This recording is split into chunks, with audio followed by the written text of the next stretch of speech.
Thanks for joining us for CBN's On the Home Front, where we highlight what the men and women of America's military do to defend our country. I'm Mark Martin. The military recently launched an initiative called This Is Your Military to help bridge the gap between civilian and military life. Using the hashtag #KnowYourMil on social media, the DoD wants to give you a first-hand look at the people wearing the uniform. There are many misconceptions about military life floating around, and this new campaign wants to clear some of them up. For much of the military, the attacks of September 11th, 2001 drastically changed their way of defending the country. For the North American Aerospace Defense Command, that meant looking for threats not only outside the borders of the U.S. and Canada, but now also from within. We were in Cheyenne Mountain, and we actually heard one or two events that were occurring, and we heard initially that there was a small aviation airplane that hit one of the towers in New York City. Hey, this does not look like a general aviation kind of attack. And then again, we saw in real time the second aircraft hit the second tower, and we knew that it was not just a normal day, if you will. It wasn't just a normal general aviation episode. I think prior to 9/11, we really focused on that external threat, really going back to the roots of NORAD against the Soviet Union and a threat that potentially could be threatening both the U.S. and Canada externally. 9/11 showed us that we also need to be looking at that threat that could come from us internally. At that particular time, we only had 7 locations that had fighters on alert. And the alert capabilities back then, we really didn't even fly with live missiles on the aircraft. And so we had to make some modifications to our standard tactics, techniques, and procedures, and we were doing that as we went along. So on day one, the first thing that we started to do is trying to get access to as many fighter and command and control and tanker aircraft that we could to be able to flood the skies with a counter capability in case there was additional attacks that were forthcoming. Operation Noble Eagle is our air sovereignty mission within NORAD. This really came out of 9/11. In fact, U.S. NORTHCOM was born out of 9/11. That U.S. Geographic Combatant Command, called U.S. NORTHCOM, was a direct result of the attack and the need to have a single commander that was responsible for homeland defense. Soldiers in Afghanistan today continue to work to provide communication capabilities between ground troops and higher leadership. The 430th Expeditionary Electronic Combat Squadron showcases their unique abilities with the E-11A BACN aircraft. Beacon is a airborne communications platform that we send up into the air to kind of bridge communications between the various platforms and agencies that we have on the ground. There's no flying training unit, there's no official Air Force program to fly a Global Express jet or a BD 700. So the first time most of us even see a platform is out here in the combat zone. We're now able to utilize beyond line of sight communications for the guy on the ground to the guy on the mountaintop. We can support anyone and every one of our operations on the ground.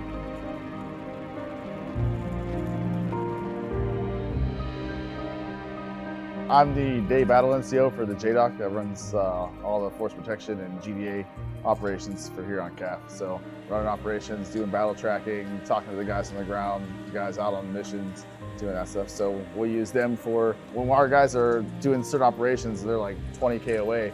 There's no chance we're going to get in comms with them. So we call Bacon, put in a request for them, get them on station, and they put in our frequencies in the radios.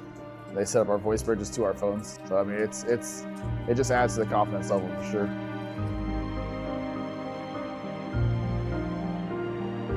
I think it's really great that we have contractors here. A lot of them are prior military or have retired, so they offer a lot of experience, and that makes us very effective. When it comes to maintenance, we only have 4 aircraft in our fleet, and we're still able to fly 24/7, 365 days. So it's really impressive that we're able to, with such a small fleet of aircraft, continually have an aircraft actually in the sky providing communication services. During the Kandahar elections, there was a key leadership engagement, and one of the Afghan generals. He was actually assassinated, but we also had one of our Attack South commander there, and he was shot during that incident. And Bacon was actually flying overhead, and that allowed the JDOC to immediately call medevac, so that way, just saving a few minutes helped save his life. Those are the type of things that our Bacon is regularly doing, just making sure that communications, if things go bad, we can quickly respond and that it's reliable and theater support can help out.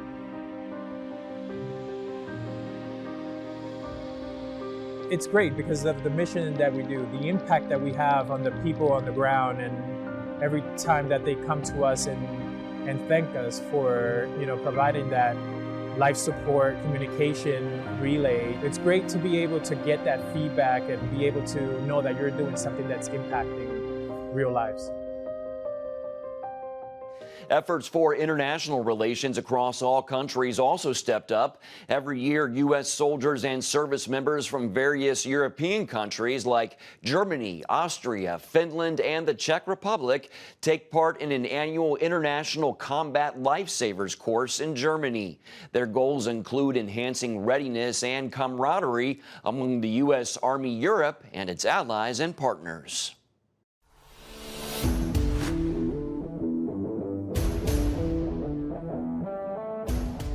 My name is Specialist Sean Hamilton, and I'm one of the instructors here at the International Combat Lifesavers course. This is a 4-day course involving concepts in TCCC, Tactical Combat Casualty Care. Day 1 is more of the walk phase, where we sit the students down in a classroom environment and teach them the information that they'll need to know to actually perform TCCC.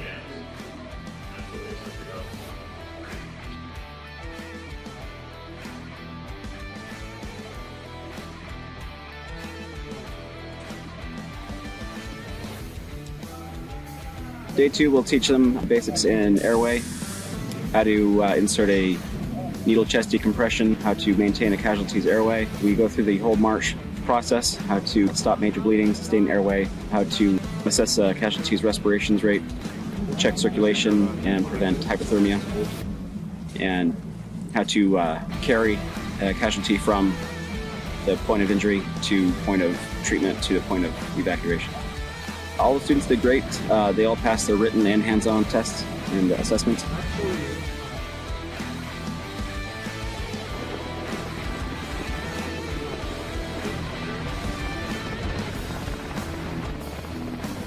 I believe this is the first time in 2 years that we've actually had aviation support. They did a quick class out on the airfield on how to approach the helicopter, both with and without casualties, how to load them up, and how to communicate between themselves and the flight crew on when it's okay to approach the helicopter and from what angles that they need to approach from.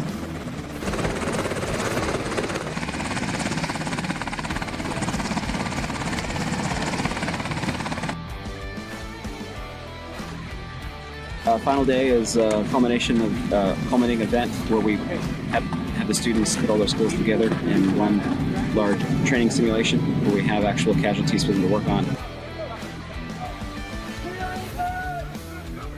And for them to actually load casualties onto a helicopter to get that real hands-on experience. The majority of the students here are non-medical. All soldiers are supposed to be trained in TCCC and to be a combat lifesaver.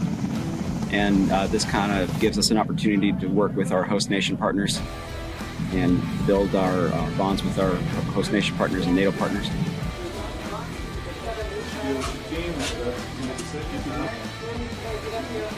Okay, I think that's good.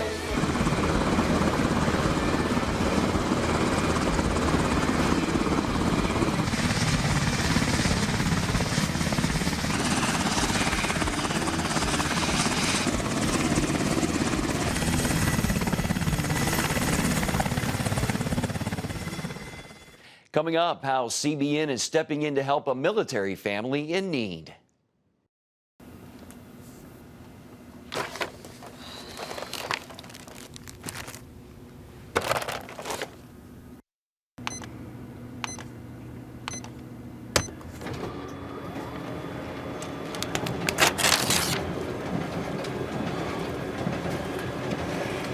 Life is better with a good night's sleep. Get your free DVD or booklet of Protect Your Sleep today. I'm Ephraim Graham, and this is Studio 5. Cruise with me as I discover the good things happening in the world of music, sports, television, and movies. The fact that Ryan Coogler was going to be directing the film, I knew that something special was going to happen. We'll chat with artists at the forefront of entertainment and explore the connection between popular culture and faith. I asked my pastor, I said, well, does that mean I'm supposed to be a preacher? He says, well, no, you already have a pulpit. Wednesday night at 8:30 on the CBN News Channel. Remember for a moment what it was like to be a child. You believed every story you were told. You saw a world full of endless possibilities. What stories will the world's orphaned and at-risk children believe?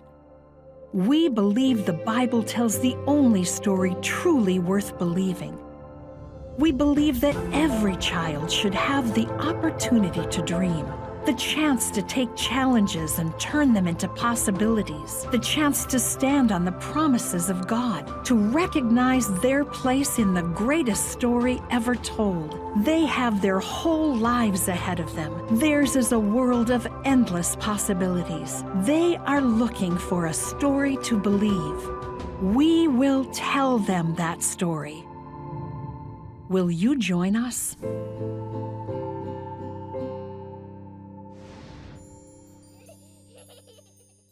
CBN News, no filter, 24/7 news. Through the lens of faith, from natural disasters to breaking news in the Holy Land. We have access to stars in entertainment and to top newsmakers. We are fighting for your freedoms. CBN News, because truth matters. Become a CBN News member today.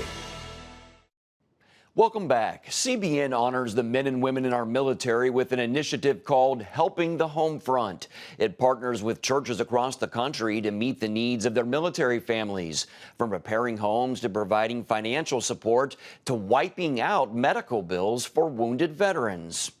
Marcus is a father of 3. He's also a Marine who is facing a long deployment. He wanted his wife and children to be near family while he was away. They were about to go into debt, though, to make that happen. Instead, this military couple received a hand up from CBN's Helping the Home Front. Behind every Frontlines Marine military operation stands a readiness support group with hundreds of Marines working hard to ensure the mission is a success. One support team includes flight equipment mechanic Marcus. Everything that we do is essential to getting the mission done. The troops can't get on ground without the planes working. The planes can't work without the mechanics to fix the planes. Everyone is an integral part of making the whole process go. When he's away, Marcus relies on his wife OSHA to take care of their son Xavier and their twins, Marcus III and Maya.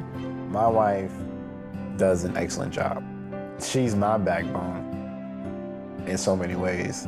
OSHA relies on her faith in God to give her the strength to get through the long months when he's away. As long as I stay close to the Lord, I know He will see me through anything. Without Him, I would not be able to get through our first deployment.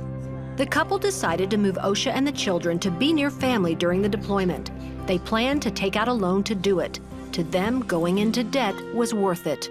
It makes me feel a little bit more at ease, knowing that if something was to happen to her, then they have cousins, aunts, grandparents, uncles right there in the vicinity instead of several hours away.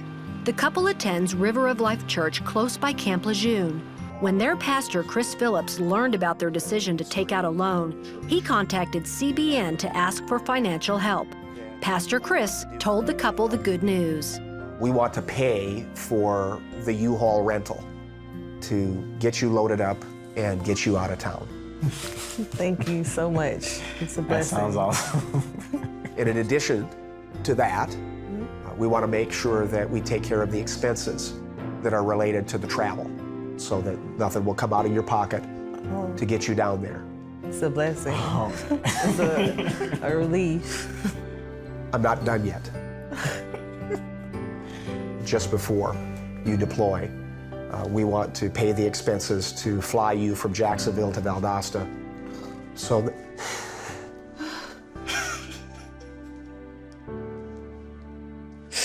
you'll be able to see your family one last time before you're separated for months. Thank you so much. OSHA can now get through the deployment without worrying about debt. I am so grateful that CBN has this program to show the military that you support them and you understand and that you can help them out as well. It just means so much. Up next, how one Navy lieutenant has dedicated his life to making his family back in Nigeria proud. Hey, if you're tired and exhausted all day, you can't think clearly, and you really just need a cup or even a pot of coffee to get through your day, then join me, Dr. Josh Axe, for this new series where I'm going to teach you how to transform your diet and use essential oils and supplements to get a better night's sleep. Wake up to your best life. Call 1-800-700-7000 to get your free DVD or booklet of Protect Your Sleep today.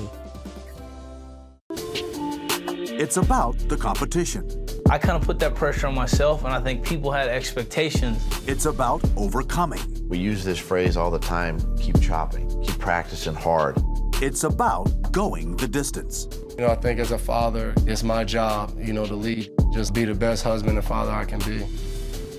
Watch Going the Distance with Sean Brown Saturday night at 7:30 on the CBN News Channel. Orphans Promise is committed to loving and serving at-risk children, to helping keep families together, and to creating opportunities for strong and sustainable communities around the world. We're working in over 60 countries around the world, and with your help, we can do even more. There's an old African proverb I love that says, if you want to run fast, run alone. But if you want to run far, run together. At Orphans Promise, we want to run far so we can touch the lives of as many orphaned and vulnerable children as possible. But we don't want to go alone. We're out to change the world, one child, one family, one community at a time. Will you join us?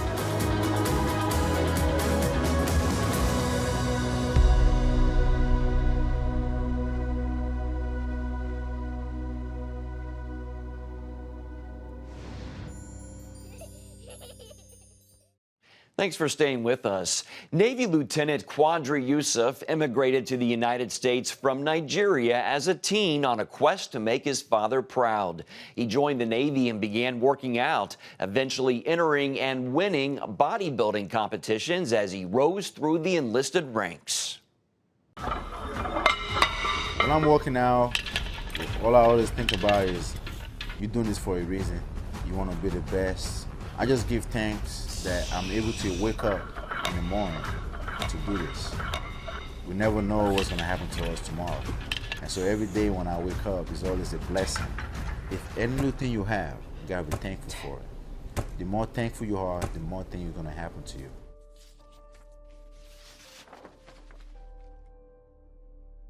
I'm originally from Nigeria. I was raised by a single father. My dad, he has one of his best friends. He left to come to the United States. He was going to bring my father to the United States. And my father was like, instead of taking me, can you take my first son? I remember when I was leaving, my father asked me, look in my face, he said, you know what?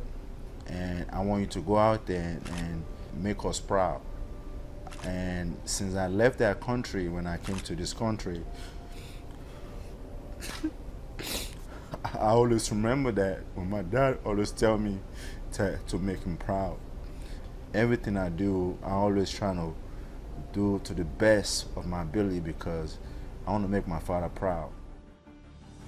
When I joined the military and I sent a picture to my dad, and my dad was crying. I said, Dad, why are you crying? He said, son, you're in the United States Navy, the biggest, strongest Navy in the world. Being in the military, gave me that discipline. I kind of use the same discipline on my job. I put in the same when I'm in the gym. In the Navy, we follow protocol. We follow procedures. And I've used that to my, in the gym. When I lift, I have to feel it. You never know what your body can do until you do it. And it's about consistency. And after a while, you're gonna say, wow, I just did that. You know, those are the feelings I gain every time when I go in the gym. There's no other feelings when I go to my competition, because they announce all the competitors. They will announce my name. The next competitor is Shehu Yusuf, United States Navy. When I hear that, it's the honor for me to be able to hear that, honor for me to be able to put on this uniform, to be able to carry myself as a Navy officer. When people see me, especially when I did my first competition, people say, you know what, if he can do it, I can do it too. Look at me today, a kid from Africa. I came here with nothing. And I saw the opportunity. I said, I need to grab it. Nobody can stop you if you believe in yourself. Every time when I get on 1MC, everybody on the ship knows. I always finish my phrase, as always, God bless America. When I look at my life, everything I have, this country gave it to me. This Navy gave it to me. Where's the better way to give back? It's by me to serve this country to the best of my ability. That's why every day I wake up, when I put on this uniform, it's not just making my father proud. You know, I want to leave the Navy. I want people to remember, oh, we used to have a Captain Yusuf. He's one of the most dedicated officer, sailor you ever seen. Those are legacy I want to leave. I'm proud to serve the United States Navy. Don't go anywhere. We'll be back right after this. Come home to the sounds of Southern Gospel from CBN Radio. You'll enjoy a rich Southern blend of bluegrass, classic gospel, and Southern gospel favorites like the Gaithers, the Crab Family, and bluegrass sounds like Mountain Faith. So make yourself at home with the all-new CBN Southern Gospel. Now available at cbnradio.com.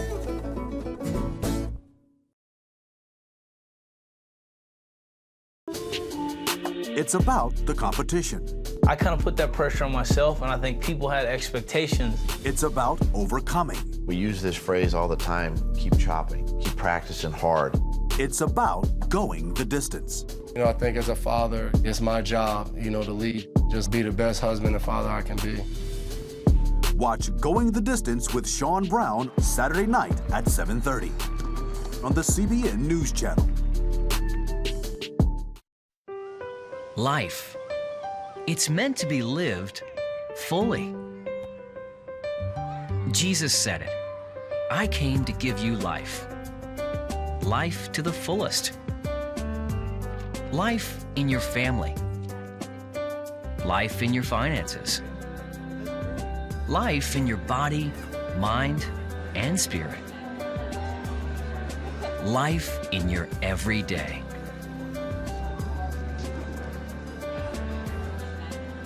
At CBN.com, we're taking what Jesus said seriously. We're here to help you discover life.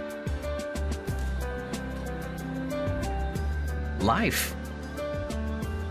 Live it fully. CBN.com.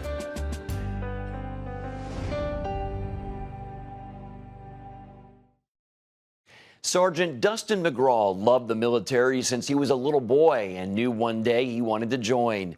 Now he does so much more than just his daily duties. He tells of his journey to reenacting World War I battles in his off time. The discipline, traditions, and training of World War I doughboys helped shape the modern Army into what it is today. My family loved watching, well, my dad loved watching war movies. Him and I would always just sit on the couch, watch Saving Private Ryan, Band of Brothers, the whole way through, and just obsess over it, and like, oh, wow. And as a young kid, I was just getting so excited about World War II and the whole allure of being a paratrooper. The day came when I actually did join the Army, and I set a set of goals for myself. I wanted to become a paratrooper, and I wanted to go to the 101st. I went to airborne school right after basic, got sent to Italy, And in Italy, I was exposed to the culture of the old world and World War I. So that further heightened my interest in World War I, putting World War II aside. Started with a helmet, then a set of web gear and a uniform just so I could piece it all together and kind of get an idea of what it would have been like to be in World War I as an American doughboy.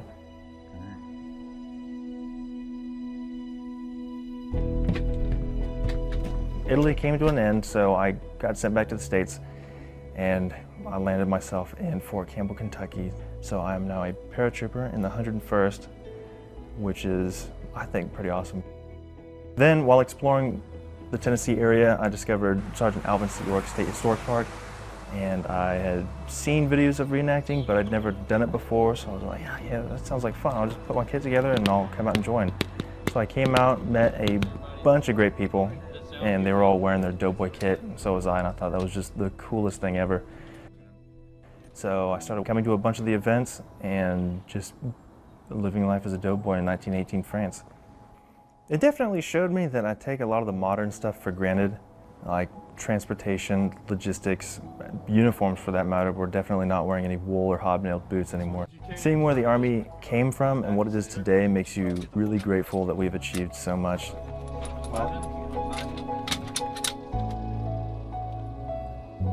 Military discipline definitely plays a part in being a good reenactor.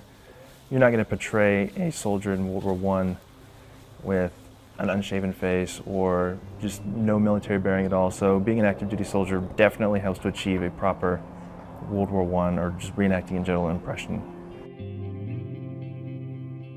And it also works both ways too, because you do this, you look at the old school drill and ceremony, and then you see how it correlates and forms modern drill and ceremony, and especially like aid station medical practices and stuff like that. I think each of them play a part in making the other one better.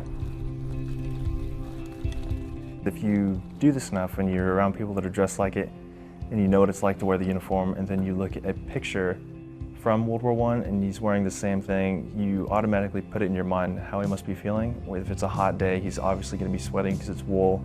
So you can almost kind of connect. When I was a little kid seeing little images of doughboys, I would just think, oh, look at that. It's just World War II? I'm like, no, it's World War I. So I just became obsessed with it because everyone talks about World War II and it overshadows greatly World War I. It's just a little niche in the history books that people nowadays seem to forget about. It's important to me because every soldier needs to remember where the Army came from. It's not just the modern Army, it's the foundation that the Army was built on through world wars and different conflicts that formed the modern Army for what it is today.